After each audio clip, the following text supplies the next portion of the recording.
Ursula, thank you for being with us today. Welcome back to Kentucky. Yeah, it's a good place. So you mentioned to me that you make it here probably about 3 times a year, and you're able to visit the various operations that Xerox has in the Commonwealth: Lexington, London, Erlanger, obviously a huge healthcare presence here, led by Connie Harvey, as all of you know, who serves on our chamber board. She's out in the audience somewhere. Yeah. Oh, right in front, yeah. So, and had a great deal to do with arranging for Ursula to be with us today. So, Connie, thank you very much for that. So, of course, I'm sure everyone in the room will be very interested to learn about your thoughts and opinions relative to business, competitiveness, innovation, education. But I'd like to begin our conversation around leadership. Certainly that serves as a foundation for any level of success. And in terms of leadership, I think about something that I mentioned to you we both have in common. We were both raised by single mothers. Actually, I have a sister named Ursula, which, how about that for irony? It was meant to be. And being raised by a single mother, there was a great deal that I learned from her in those challenging situations. And I know that your mother is the single greatest influence on your life. In fact, you've been quoted as saying that oftentimes when you're making very difficult decisions, you think about what your mother would say or how she might approach the situation. Could you share with the audience your thoughts about those experiences growing up in New York with your mother and your family, and some of the leadership tenets maybe you took away from those experiences? You know, when I was younger, the world is very different than it is now. It was a lot more closed. So you were in your neighborhoods, and what you saw was what was shown on 3 TV channels. We used to only have ABC, NBC, and CBS. Remember that? And so the perspective that we had was very small. My mother actually fundamentally made our perspective bigger. She worked hard on making sure that we knew that there were options and opportunities and responsibilities that we had that had nothing at all to do with where we were. And that the foundation of how successful we would be, and her measure of success was not money at all. Mm-hmm. We never had a conversation about money. The good news is we didn't, because we didn't have any, but we never had a conversation about money. It was all around, how you interact with the world, how much you leave behind, what kind of responsibilities you had. So my mother was one of these kind of, I think, amazing people who was before her time and gave us perspective, gave us the desire to be successful, to be broad, to understand that there's so much going on in the world that we can't see, but it's our responsibility to get out there, to take care of ourselves. So it was a completely different, and if you think about where she was, mm-hmm. and what she was dealing with, all alone, 3 kids, literally no money, working, taking care of people's kids or cleaning houses, whatever she was literally a very poor woman, fairly well educated, came from Panama, but didn't have a lot of opportunity to kind of get out of the rut that she was in. And her entire focus was making sure that we got out of that rut was not our life. That space was not our life. So when I go to work now, one of the things I always think about is how much grace we have. All of the people who work at Xerox Corporation, I mean, a huge amount of grace, options, good paying jobs, so how much grace we have, how much responsibility we have to actually make it better, to not just to make more money, but to make it better for the clients that we serve, for the employees that work for our company. So it's kind of the view of business is that there are these kind of mercenary people who sit and try to figure out a way to make a ton of money at the expense of everybody else. Mm-hmm. And the good news is that most business people, all of us, actually came from places with grateful people around us, and I am as well. Whenever I get in a corner, which is often, almost every day, one of the things I have to think about is that my mother was in a corner for her whole life and figured out a way to get out of it every single day, right? And if she could do that, I could do that.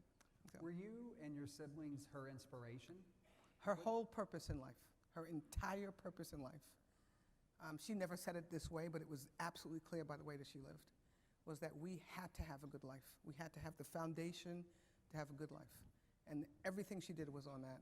I remember my mother's highest income was $4,400 a year, which is, I mean, it was years ago, but that would probably translate into $10,000 a year, right?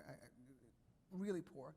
$4,400 a year, and my tuition, my high school tuition, I went to a parochial school, so private Catholic school, from 1st grade to 12th grade. My mother made $4,400 a year. She had to pay rent, she had to buy food, $65 a month, so $650 a year of that $4,000 was spent sending me to school. And then she had 2 other kids to send to school as well, so half her income before taxes, and I think at $4,000 you didn't pay a whole lot of taxes, so half of her income just literally paying for me and my brother and my sister to go to school. And you know, when you get older, about 16 or 17, when you're young, you take it for granted that, I mean, what the heck is, I mean, she's not really that great a person. She's just a mother, right? When you get a little bit older, the older you get, the more you realize how difficult it must have been for her to make the choices that she made. She died very young. She died when she was 49 years old. I was 25 years old. And when she died, I remember sitting in my office when I got back to work and complaining or thinking about how much money I was making. It had nothing to do with my mother at that point. And I wanted a raise. And I made $29,006 a year. And didn't think I had enough money. And I said, really? This woman could raise 3 kids, can have a great life, a graceful life. We always ate great food. You know, she took care of us. And she did it on nothing. And here I am complaining about the next $5, right? So whenever I go to speak at college commencements, and you can look at them, one of the things I say in every commencement address, and every engagement with students, and with my kids as well, is that there is a point in your life, and it happens sooner than you think, in your earning career, where you have enough money. It happens way sooner than you think. And we get ourselves kind of wrapped around this, well, I gotta go, I'm gonna move my family from A to B so I can get $10,000 more. Maybe you should just stay where you are if your family is settled. These kinds of things are the other things that kind of drive me and think how I kind of frame how I work and how I lead a company, because that's how I was raised. And to that point, I know that you are an exceptionally passionate person, but you also appreciate and value greatly balance. And we were talking about your daughter and your son and your nieces, that you're very involved with their life. And they would say a little too involved. Well, I think that's a good thing. Helicopter parent, right? Maybe definitely that would be one of the those designation. Yeah. But in that vein, in terms of striking that right balance, I'm really interested, going back to your mother for a moment, that she spent so much time working and caring for the 3 of you. How did she find balance? Yeah, she didn't. Maybe that's why you have my mother didn't find balance. My mother had 2 things. One is taking care of her kids and then getting enough resources to do that. That was it. And social, I mean, it was not part of her life at that point. One of the regrets that I have is that she didn't live long enough for me to actually give her some of that time and that grace and give her some space and give back. But you know, it's kind of water under the bridge. That part's gone. What I try to do with my kids, my niece, just all of us, is to try to keep perspective on this balance between, it's not work life, it's between joy, right? This idea, and it's not happiness, it's joy. And this, over your life, you should wake up at the end of every month, if you did a tally, and say, I had a joyous month. And if you can put these together, your life turns out to be a good life, right? And joy is about kind of doing it right. Not always winning, because if that were the case, I would be joyless. I lose a lot, right? It's not always winning, but making sure you kind of play the game okay, and that there are very few like moral regrets. There are very few people regrets. There are lots of business regrets. But all the other things, you have a lot of control over how you interact with people. My mother would always say to me, it's as easy to be nice as it is to be nasty. That's one thing she said. And she said, God doesn't like ugly. It took me a long time to understand what she meant. And it was about, God doesn't like you to be ugly to other people, right? It has nothing to do with how you look. Do unto others. Yeah, do unto others. And she had a lot of other statements that were also not properly repeatable, but Those two I always remember. God doesn't like ugly, and so just be good. So I would assume that part of what you're trying to model and communicate to your family is it's not where you are, but where you are is not who you are. My mother's favorite statement. You knew that. My mother always said to us, because we grew up in a really bad neighborhood. I mean, and by the way, if you go to that neighborhood now, you couldn't afford to rent it. Most of you in this room couldn't afford to buy an apartment in that neighborhood. Amazing what's happened, which is another problem that's happening around the world. But I grew up on the Lower East Side of Manhattan, 3rd Street and Avenue D, which is now, the hottest neighborhoods in the world. And it was horrible. It was horrible. Our house was clean. That was all great, but it was horrible neighborhood, horrible building, horrible stairways, unbelievable. And my mother would always say to us, where you are is not who you are. So you see this mess and this disorder and this dirtiness, that's not who you are, right? So that's another thing. It took me a long time to figure out what the heck, what are you telling me about? Why do I need to know that? And then you realize when you're 20 years old that it means something. It's almost like planting a seed of wisdom that as you mature and you gain life experiences, these things resonate with you to a greater degree than they did when you were younger. But it's those, and I wanted to talk about leadership and about your personal background, because it's that foundation that builds any level of success, however you define it. Yep. And everyone defines it differently, but it could be business success, it could be personal growth, it could be spiritual, whatever it may be. And here you are, the head of Xerox, and as I saw when Bill Goodman made the comment that, or actually it was referenced, that you're one of the most powerful women in the world, you actually had an involuntary reflex to that, where that you're not quite comfortable with that, and I completely understand why. But when those kind of monikers are laid upon us, it's very subjective, obviously, in terms of kind of looking at a lot of different things to determine who are the most powerful. But I clearly think, for me, that translates into people who are exceptionally influential, and you are paying it forward. So in another example of your thinking as you mature and grew within Xerox is I watched a previous interview where you talked about when you were offered the executive assistant position, and your first reaction was, this is actually, do you know what I do now, and why would I want to be an executive assistant? And that thinking is pretty prevalent today among the millennials, and we're going to talk about millennials a little bit later on. But take us back to your thinking there, and how that wound up actually being a path for you that brings you where you are today, but at the time, it didn't seem like that was probably the best choice to make. To me, it was the stupidest question I've ever heard in my life. You want me to do what? Do you know what I have a master's degree in mechanical engineering. You want me to do what? It was actually, fortunately, I had the person who asked me to do the job was the chairman and CEO of the company, and he was patient at least, because he would have, if I didn't do it, it would have been a big, big, big mistake. What happened to me, and I think it happens a lot to people, and a lot now to millennials, is it was all about power and position, like fame. And I didn't really know about fame, but I also knew that I was well-trained and highly coveted in the company.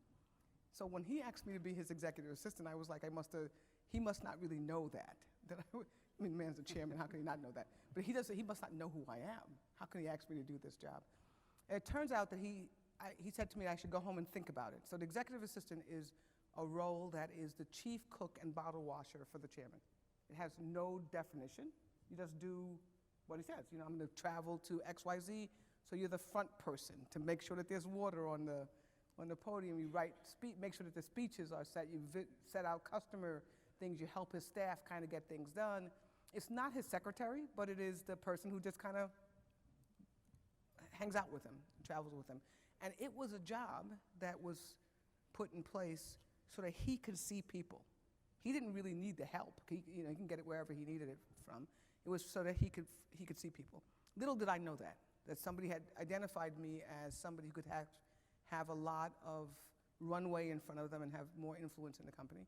It was all helped from the fact that I was a black woman engineer. They wouldn't have known who the heck I was if I wasn't a black woman engineer, right? So they could see me because you look at the room, and I was the only one in the room. They said, let's find this. That looks like somebody we should talk to.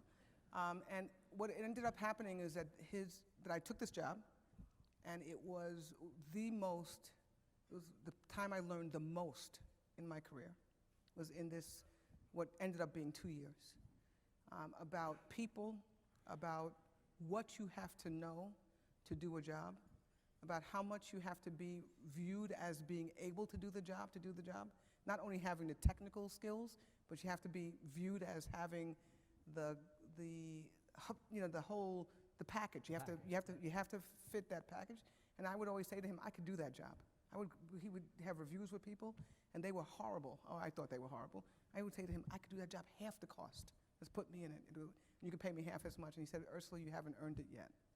And it wasn't about I hadn't done it yet.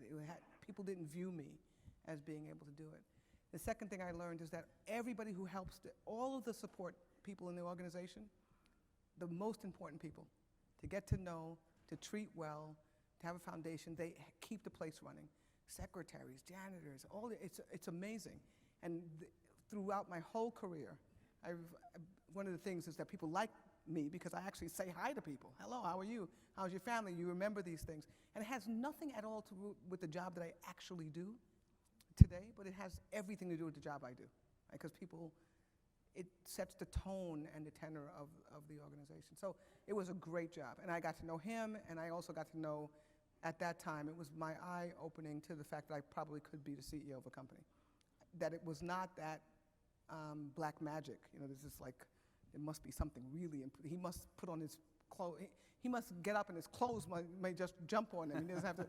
No, he actually, all of the normal things that everybody else had, failures, frailty, doubt, bad speeches, everything. He was a regular human being, and it was really good experience for me.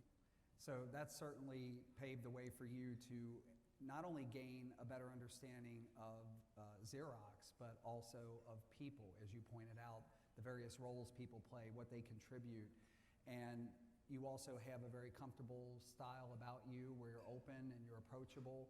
And that certainly goes a long way, and I think that ties back to the issue of leadership and how important that is. And you said something about millennials that's really interesting, because one of the things that happens today, and I spend a lot of time with millennials and speaking about them, speaking to them, speaking about them, is this idea that I said that you haven't gotten there yet. Mm-hmm. You haven't earned the right to actually do it. You probably could do it, but you haven't earned the right to do it in the eyes of the rest of the organization.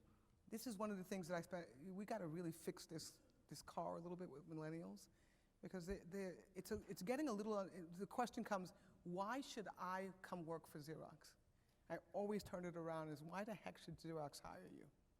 What is it that you bring, right? What is it you bring here? I'll tell you why we want you here. What is it you bring to us, and why? The 10 of you, why you? And this conversation has gotten pretty one way, where we have to convince them that we are worthy of them, and I mean general. They also have to actually learn to convince others that they're worthy of the roles as well. And it's almost, I graduated from Harvard or Columbia or whatever. Checklist. Yeah, I got it. I did it. So lay the carpet out for me. For you, where does passion about what you do fall into that conversation? Because you've been quoted as saying that find your passion and then find a place to blossom in that passion. Now it sounds more hollow when you're CEO, when you say that, right? People say, of course. Right? It is the foundation of everything. I talk about this word joy. What I mean by joy, you can't go through life just not liking things. You have to wake up. By the way, you can not like things on certain days, not like situations. But overall, you have to kind of like things. You have to like where you live and like what you do, like who you hang out with, like it. Or else you're going to have a kind of a really drudgery-based life. And so that's why I talk about passion. It's all about this joy thing, right? So generally, if you're passionate and good, you can find a place in the world that's okay. Now, I'm talking from a position of we have education, water, food, roads. There's clearly places in the world, even in this country, where even with all of that, you don't have enough of a foundation to be successful. We have to fix that. That's a different problem. But if you do have that, then it's up to you to kind of gravitate and move your life to a place that you can find joy. And I was lucky, total luck, that I became an engineer. Actually didn't know what the heck they did. I thought they drove trains. What drove you to become an engineer? Well, I looked in a book. Literally, I looked in a book. I was all-girl Catholic high school. They had 3 options that you could be. A nun. This is not a lie. You could I went be to Catholic school, so you know, yeah. a nun, a nurse, or a teacher. That's what you did. Those were the options. And I was really good at math in that school. I was horrible at math on a competitive. I mean, when I ended up going to college, the kids from Stuyvesant and Bronx High School and Bronx Science, you know, they were doing calculus, and I was like pretty proud of doing algebra, right? So I went to college. I went to take the PSATs, and I did okay on them, and I did better in math than I did in verbal. And I went to the library and looked in this book called the Barron's book. And the Barron's book, still there, and at that time you had to be in the library. You couldn't do it on a computer, and you couldn't take the book home, right? So you had to, everybody's shaking their head, the old guys are shaking their head. You had to open it up and read it. And I looked, here's my idea of how you pick a career. I said, well, I want a career that you can make the most money after 4 years of college. My mother said, no options, you have to go to college. We had absolutely no money, and I wanted my mother to have a little bit better life and me to have a better life. And it was chemical engineer. So that was it. I said, okay, I'll be a chemical engineer. Little did I know that you have to know chemistry and you have to get into an engineering school. Yeah, a little small detail there. Literally, that's how I picked my career. I did that in junior year of high school, and then I started applying to schools in senior year, and literally, little did I know that I had me getting into these schools, I got into every single one of them that I applied to, everything, Yale, all on this program for people who were not ready to get into their school.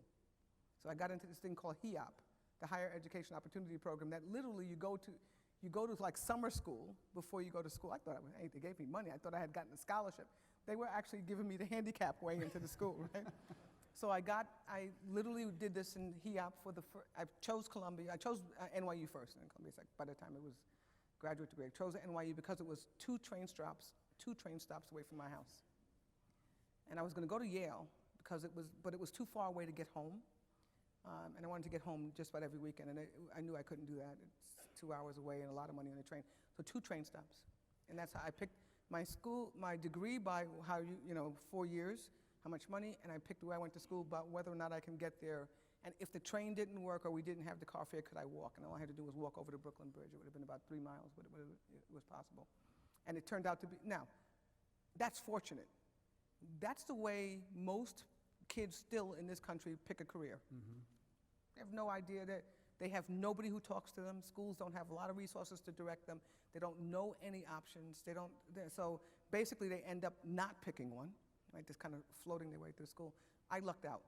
And one of the reasons why I'm passionate about education is I decided it can't be luck. It can't be luck anymore. It has to be, we literally have to give people a visibility to the options. And then they can, and a foundation that they can make some good choices. And President Obama appointed you to be the lead for the White House on STEM, particularly targeting women, and a lot of great work there. And of course, that's something very important to us here in Kentucky. So aside from it being more by chance that you may stumble upon the career, what are some recommendations or thoughts you may have about how we as a state, and particularly the Chamber, could take a more active role in helping to maybe facilitate interest rather than it be serendipitous? You know, one of the things that I've learned is that, and I say this a lot on STEM in particular, and any kind of choice-based things that we have, you have to celebrate the right things. So business has to celebrate technology and engineering. I tell you, I can tell you who won I couldn't, but kids could probably tell you who won the Super Bowl last year, who batted the biggest thing in baseball, who whatever won the Grammys or danced the best #1 record. They couldn't tell you what an engineer did or who won the Nobel Prize in chemistry or science, et cetera, who invented basic things, what it takes. We don't celebrate any of the things that are life-changing for us, that enable all this other stuff to happen. And we have to celebrate it more. We have to make it a good thing. We have to show, we have to actually start talking about. We should have news reports, not on the Grammys, but how many patents were awarded in Kentucky. How many? How many and what? So I just think we have to kind of start talking it up a little bit. Obviously, that's not the only thing, but we have to actually talk it up. And then we have to give them experiences. This idea that people make a jump, like I did, or most of us did, from A to Z, we have to give them work experiences. We have to actually give them visibility with real tactile experience in lots of different options. When I grew up, I worked in Woolworth. They don't even have Woolworth anymore, right? Okay. I worked in Woolworth through all of my years that I had a job. And nowadays, if you talk to most high school, particularly women and underrepresented minorities, they work in McDonald's. McDonald's is good, but that doesn't give them a good breadth of understanding of what they could do outside of food service. So why don't we have the chamber have, even if it's a week, can you spend some time in industry, even if you don't pay? Just get them there, give them lunch, and give them some experiences. So celebrate and experience is another thing. Foundational is the educational system in this country is absolutely poor.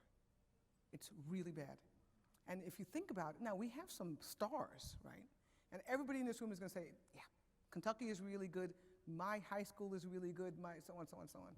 I tell you, if it's as good as you think it is, go to some other nations, and you will find that, whoa, you would be, and it's not, they don't spend 100 hours in school. It's not about that. It's not about, it's about quality, not quantity. It's about the quality, the expectations being high, the discipline expectations being high, the performance expectations being high, the basics of life. You got to be able to write a sentence, read with comprehension, and do mathematics to be successful in this, to be even an entry-level citizen in this world. You go to some of these schools and it's amazing. We hire people. We ask them to write a memo. And I think the biggest skill gap we have is this: can you write a letter? And it really is amazing how much we've fallen behind. And technology helps it, right? Helps you fall behind.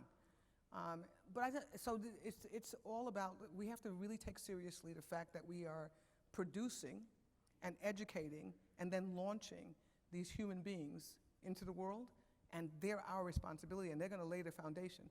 A lot of the great works, the bridges, the art, were done by people who literally just worked really hard, got good foundations. We have to keep that going. So, preaching, I'm sorry. But No.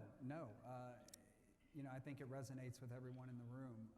We certainly can understand and relate. Go to a school. I say this to all adults. Not to your kid's school. Just go to another school.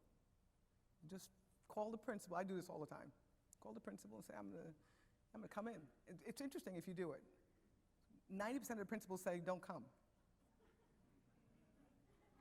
They don't want you to come. I mean, they just don't want you to come. By the way, there's a whole bunch of reasons, risk and all that stuff. But sure. But generally, it's that they have no clue how to engage an adult in helping them move education along. I do this all the time. Hey, I'm in the neighborhood. I'm going to go to I want to come by and talk to your school, talk to your students, visit the school. Do it more. You will be able to develop a relationship that's helpful for the school and helpful for the students. And that's how we're going to help turning this around. Not only more money, not better books and more computers. It's going to be also adult engagement, particularly people who have accomplished something in life. Just engaging and showing, yeah, I'm here, regular people, regular family, drive a regular car, and you can make a really good living in life if you just work hard and stick with it. So you obviously have a lot on your plate with your professional or your day job, as one might say. That's why I have people like Connie. Yeah, that's right. Connie takes care of Connie and the Xerox table, the two Xerox tables. Yeah. There we go. Yeah, give them a hand. Yeah. And we've said this before. I know Dave shared this with you at the table, that we truly appreciate Xerox's presence in Kentucky, your investment. And one question that I think would be important for this room to glean from you, your thoughts. What are your impressions of Kentucky?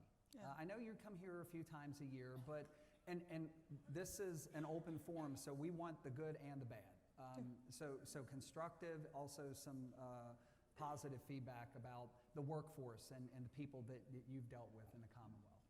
So interestingly enough, I'm fairly frank, I don't have a lot of negative about Kentucky from a business standpoint.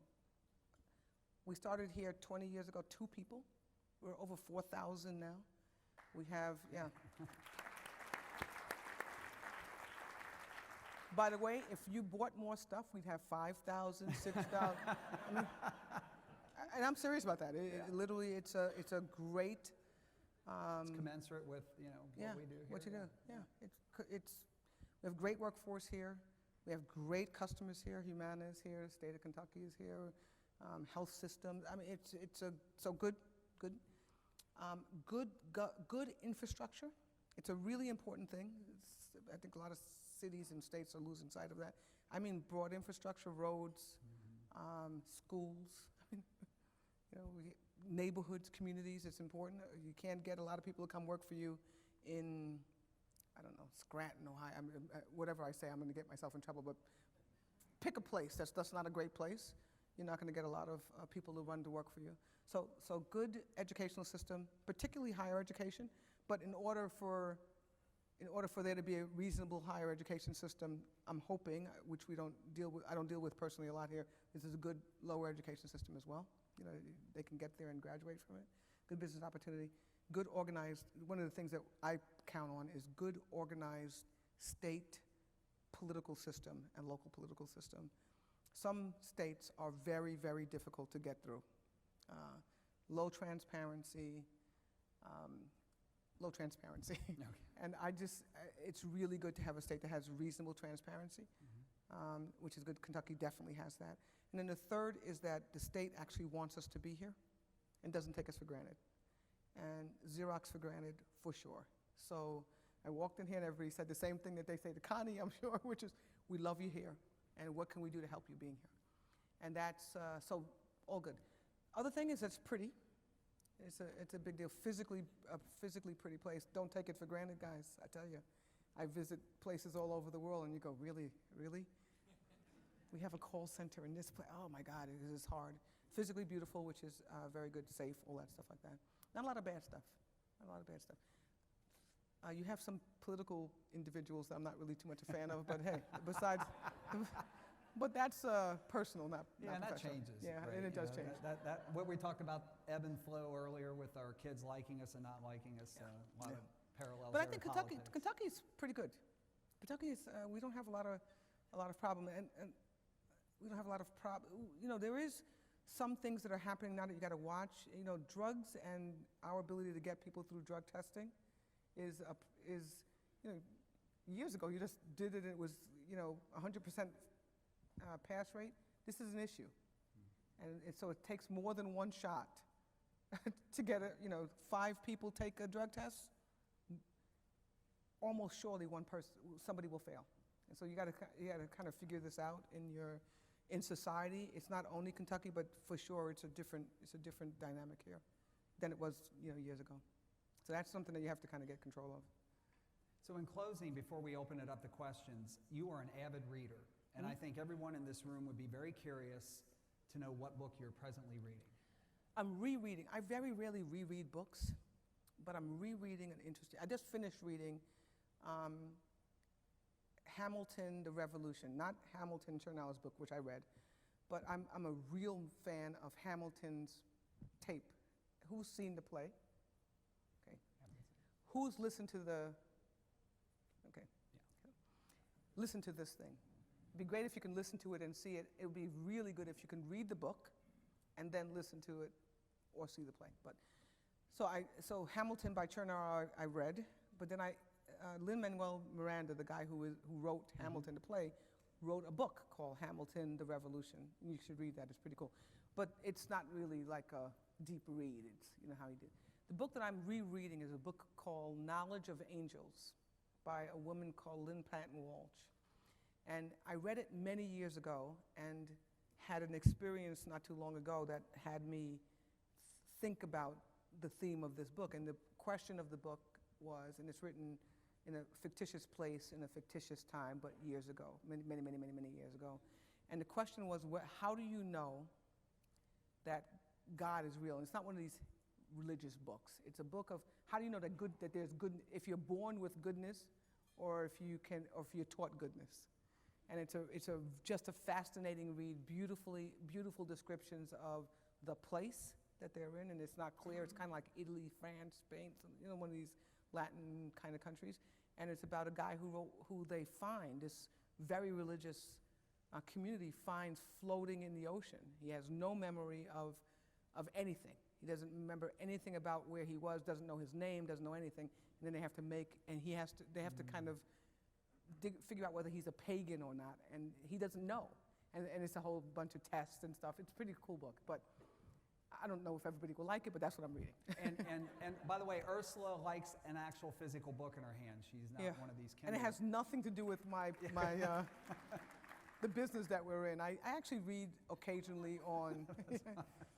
It has not. I do occasionally read digital books, and you know, of course, when it came out, I said, of course, this is going to be the solution to the world. You can carry all these books on your 50 books, 100 books on your device. And I read a couple, and it's just not the same. So I actually buy books. I buy paper books. And I think there's an intimacy lost as part of that. But we have time, I think, for one or two questions. If someone in the audience would like... 4 questions. Yes, four. Okay, 4. We have time. Yes, you're running the show, we have time for 4 questions. So what I would ask is we have microphones here. If you would come up, state your name and who you might be with or represent, and ask your question. Hi, Amy Wycliffe with McCarthy Strategic Solutions and proud member of the Leadership Kentucky Sweet 16 class. I would like to ask you if you could give your best piece of advice for women in the workforce today. What would that be? Yeah, this is unfortunately not a one piece of advice. You can give 2. Answer, right? Yeah. 4. 4, thank you. So you are 4 things person? Yeah, whenever somebody says 2, I double it. Okay. So if people say 1 question, you do 2. You do 2 questions for it. But then, for women in particular, I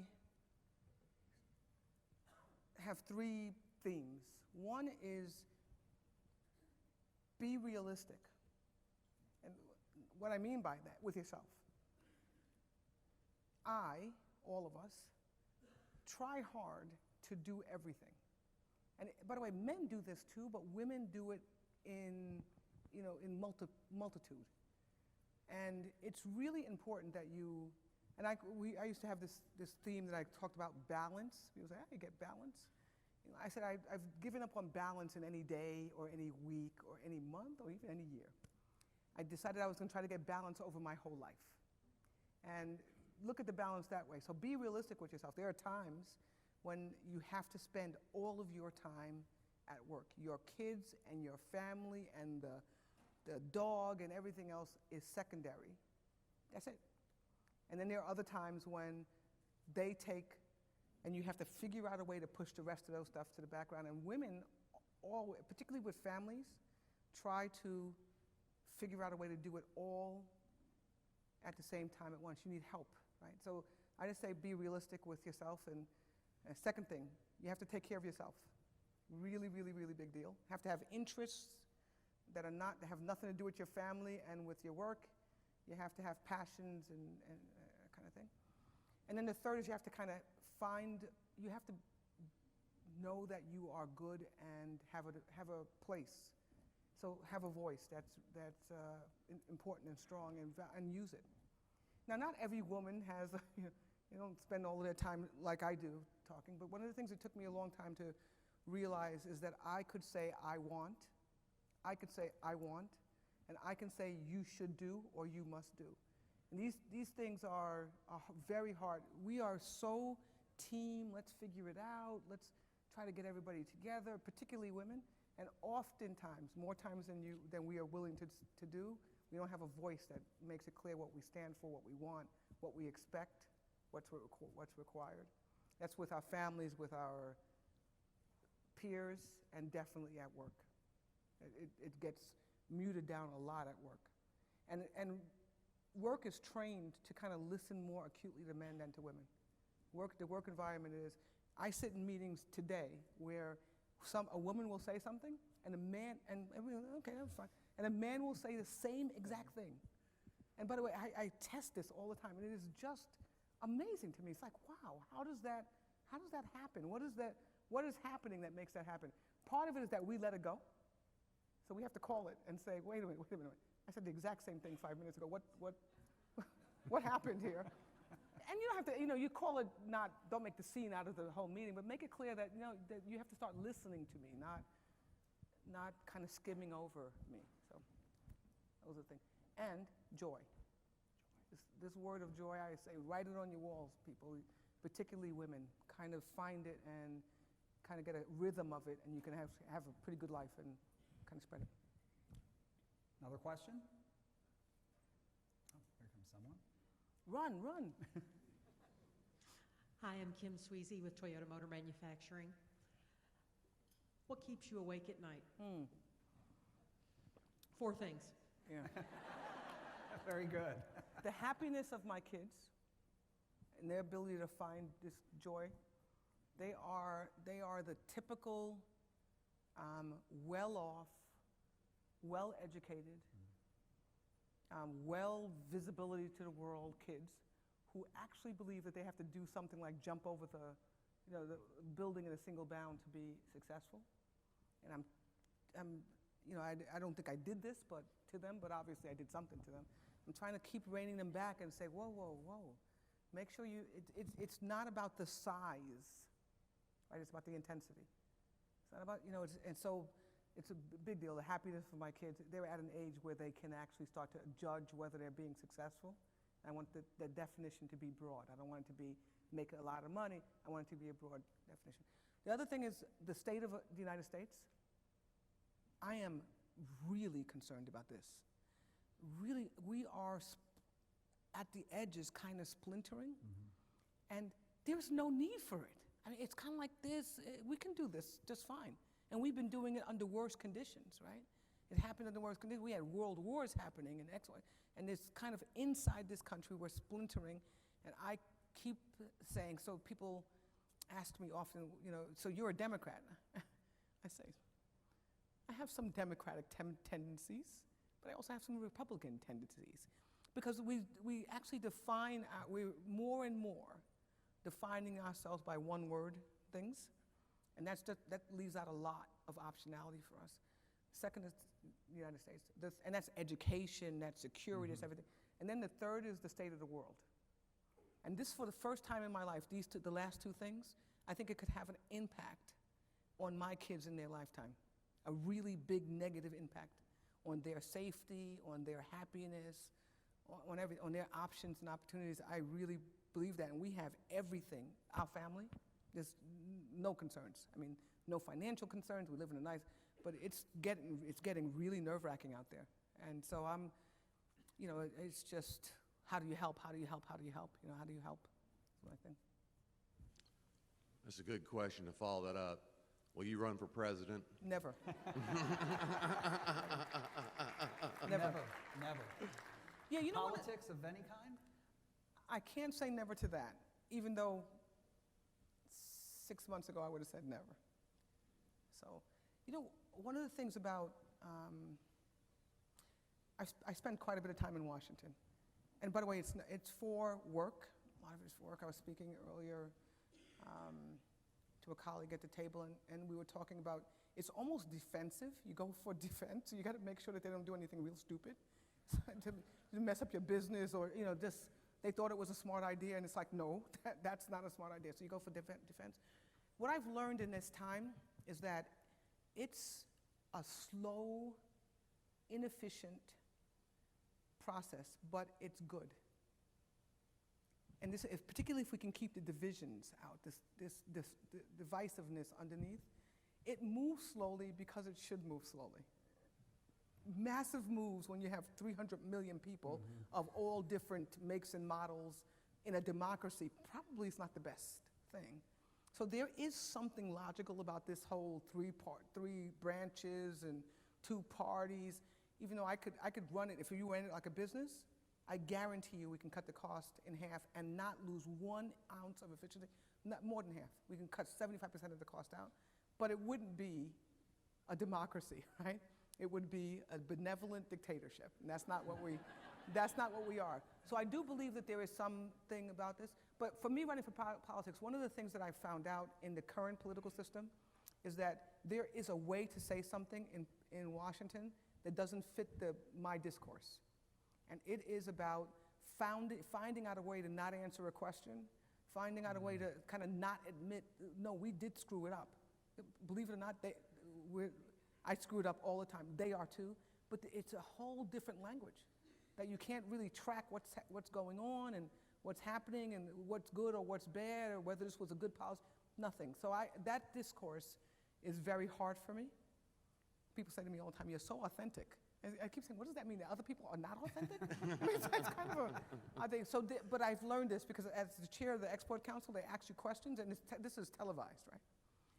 And it's all scripted, everything is fine, and then they ask you questions, and I have to always pause and say, Ursula, are you going to answer the question that they asked? Or are you going to try to figure out, this whole, and that game, yeah, it's a game. And by the way, so generally I answer the questions they ask, but I guarantee you, if that's the way it worked, I would never be elected for anything, and if I was, they would spend all their time trying to kill me, trying to get me out of office. So, I don't know. Could I ask one more question? Sure. What did you mean when I think I understood you correctly, that Xerox has a lot of grace. What was your definition of grace? Grace, yeah. We care about people. We don't do it perfectly. So this is not a company that treats every employee perfect every time. But if you thought about the philosophy of the company and how my leadership team, we spend a lot of time thinking about whether or not we're doing the right things, more than thinking about it, but right things by our employees. I'll give you an example of this. It just happened the other day. We're separating into 2 companies. One of the things that we do is we match 401k. I mean, this is not rocket science. I mean, we want to incent savings, people saving. We have 130,000 people around the world, 80-something, 84 or 5,000 of them in the United States. So in the United States, it's really, and a lot of them are hourly type of workers. We actually would like these people to save and learn. So one of the ways to do that is to match 401k. We decide should we take that match away? Because if you think about it, you could raise your profit by, for us, $35 million if we didn't match. It's real, and if you're having trouble, if you're in any quarter or any year when it looks like it's, and we worry about this. The great thing about it is that we worry about it, and we haven't done it, and we won't do it. So that's why it's not that we do everything right, and not that we treat them right all the time, but we're not this company that walks in and says, we have a mission, and that mission is to make the most money possible. Whenever I say this to shareholders, they think I'm crazy. They really do. It's like, you can't, what? Your whole responsibility is to shareholders. I said, well, how do you get that done? You don't have robots doing it. You have humans doing it. So now we are not anywhere near perfect, but we do have a kind of approach to business that's a little bit more graceful than most. Thank you very much. Welcome. This gentleman. Right. Hello, I want to thank you for coming. My name is Emerson Goodwin. I'm with the Sweet 16 Leadership Kentucky class from Paducah, Kentucky, and I heard Kentucky 3 times. Yeah, we're trying to promote. Right now, you're the benevolent dictator, so talk to us about wrestling with some of the internal divisions that you have. We've been having this discussion about these internal divisions that we have. What are some of the things? In the country? Yes, in the country. Yeah, I mean, everything from, the shorter conversation would be what's not an internal division today, right? Yeah. So, but we have choices to make about how we want to deal with everything from taking people who are not native to this country into the country. How do we want to deal with policing in this country? How do we want to deal with protecting the borders? How do we want to deal with states' rights? How do we want to deal with education?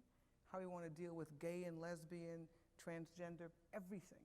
And it's become black and white. So you're either on this side or on that side, and there is no way that we're going to have a conversation about, because neither side, it's never going to be either side, if you know what I mean. It's going to be some compromise. So what would be 4 things that you would recommend that we do about getting to the compromise? You know, I actually don't know. One thing I think is we have to pick leaders. We have to pick good leaders, and this is going to sound as if I'm speaking against one candidate or another, but I'm not. One of the things I say all the time is, and this was before the situation that we're in, being the president of the United States is a serious job. It's not a popularity contest. It's not who can debate the best. As citizens, we should understand a little bit more about what these guys do, guys generically men or women, do, and therefore what kind of skill you need to have to do it. And we should pick understanding that we're picking for America, because once the guy gets elected, he's serving all of us, the guys who didn't vote for them and the guys who did vote for them. Even in our electoral, we actually get to this single, we hold these guys to this ridiculous thing. You said that you were going to do X. First of all, they shouldn't have said it, because they can't do it. But they said they were going to do X, and they spend 4 years trying to make up for that commitment. So we as electing people have to become more responsible. I think about this Brexit thing. I love this Brexit thing. And by the way, it's not a good thing to love. It's, you know, uncertainty for business is a big challenge, all this stuff like that. It's going to drive the currency, but it'll figure itself out. The part that I thought was amusing was after the Brexit vote, the biggest hit on Google was what is in the UK was what is the EU. They had no clue. So the reason why I bring it up is that we get these guys in office, and then we actually don't understand why they're operating the way that they operate. It's because that's the way they operate. So we have to actually push it for better. So one, we have to do that. Second is our educational system is severely damaged, and we can fix it. There's nobody else. People don't kind of swoop in and do it for us. We do it ourselves, and it's really amazing. We've come to my kids went to a great school. Like, this is great. So we have the island. I say this all the time. We have the island of good school kids, where all our kids are on this island. Everybody else's kids are on that other island. Guess where they want to go? They want to come to our island. So if we don't figure out a way to kind of balance this out, we are going to have more for every educated human being. We'll have 10 that are un or undereducated, and there's no way for the one to support the 10. So second is we have to do something, take seriously, personally seriously, our community education, not just our kids' education. Third, we absolutely have to fix not income inequality, but opportunity inequality. It has to do with healthcare, it has to do with education, opportunity inequality. You go to some of these neighborhoods, you should spend time in them. By the way, more of them than the other, it's horrible. They have no place to shop for food. It's fundamentally unsafe. It is bad.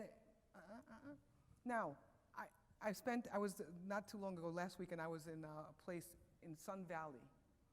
It's this thing called the Allen and Company Conference. It's one of the most amazing, well-run, just amazing things. And it's just a whole bunch of, it's kind of like Aspen Dream future kind of a thing, all business leaders, government leaders, et cetera. And they pose in this conference complicated questions, and we don't solve anything, we just talk about it. And one of the things is when you look around this room, we looked about where we were. We were in Sun Valley, Idaho. This is like pristine. Who was there? You know, Warren Buffett, Ursula Burns, you know, all these, I'm not in the same breath as Warren Buffett, but you know. Bill Gates, the guy who started Uber, the head of the CIA, everybody's there. And we are talking about, in this room, a set of topics, this is what we brought up, that none of us have actually ever really seen. This is fundamental inequality in how police deal with people based on how they look. Fundamental inequality based on where you happen to be born, on whether or not you have an option for a good hospital or a good education. These are things that if you're sitting in Sun Valley or if you're sitting in this room, it's like, that's some foreign thing. I mean, yeah, it's a small number of people deal with that. No, the vast majority of Americans deal with that. And so we have to fix these things. I just think there's so much to do, and I just pick one, pick two, and individuals working on it in a small scale, it'll be a good solution. One last thing, there's a great guy. His name is Freeman Herbowski. He runs University of Maryland, Baltimore County. He's a famous educator. And he does this theory. He educates, University of Maryland, Baltimore County graduates the most Black and Hispanic undergraduate engineers per capita. Any school in the United States. Amazing. They've wanted him to go all over the place. He has books all over raising a smart Black boy, raising a smart Black girl. He has books like that. Raising smart white boy, white girl. Well, he has these crazy books with these crazy titles. But his theory of the case, and he does this all over the place, is if you took a penny and you saved it, so you took a penny and you doubled it every year, but by some year, you can do the math, you'll be a millionaire. It's not that long away, right? And he says, what he's talking about is not the penny. He's talking about the interaction. So you take one person, go to one school, find one kid, and impact that kid's life. He will impact another, he or she, another. And those small positive interactions, particularly if they're continuous, will change the life of kids, and that will change the world. Now, that sounds like, oh yeah, play the violin, this sounds really great, but it's true. We're gonna have a lot of mess around the world, but we can fix some of this stuff. We can fix this by engaging smart, well-educated, well-intended people can actually make progress. And so I would say everybody make progress. Touch one of these people, families, whatever. So, preaching, I was more preaching. So, Xerox is a great company. We have a great set of services that fortunately Connie and my public sector team and the Xerox family here, the 4,000 plus, really have it kind of working fairly well, which is good. And we want to continue have it working well with our clients here.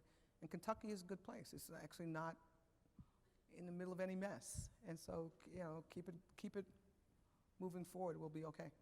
We will certainly do our best. I believe I speak for everyone in the room, Ursula, when I say it was an absolute joy to have you with us here this afternoon.